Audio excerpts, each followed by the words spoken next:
ایک جانور کو اڈاپٹ کرنا یعنی گود لینا تو ایک عام سی بات ہے، لیکن ایک سڑک کو گود کیسے لیا جا سکتا ہے؟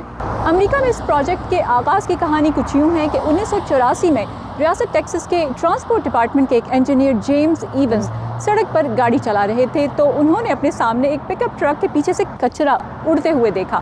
انہیں خیال آیا کہ حکومت کو سڑکیں صاف رکھنے کے لیے تو بہت بڑی رقم درکار ہوگی، کیوں نہ کمیونٹی کو رضاکارانہ طور پر اس کام میں شامل کیا جائے۔ شروع میں لوگوں نے اس پروجیکٹ میں دلچسپی نہیں دکھائی، لیکن بالآخر ان کے اپنے ہی شہر کے ٹائلر سیوٹن کلب نے حامی بھری اور 9 مارچ 1985 کو امریکہ کا سب سے پہلا اڈاپٹ ہائی وے سائن اس کلب کے نام کے ساتھ ٹیکسس کی ہائی وے 69 پر نصب کیا گیا۔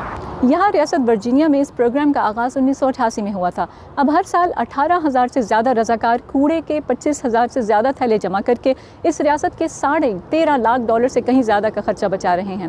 یہاں کے رہائشی کسی بھی سڑک پر گندگی کے بارے میں محکمہ ٹرانسپورٹ کو آگاہ کرتے ہیں، پھر 3 سال کے لیے اس سڑک کا 2 میل کا حصہ کسی رضاکار فرد یا تنظیم کی ذمہ داری بنا دی جاتی ہے۔ سال میں کم از کم 2 بار اس حصے کی صفائی کرنی ہوتی ہے۔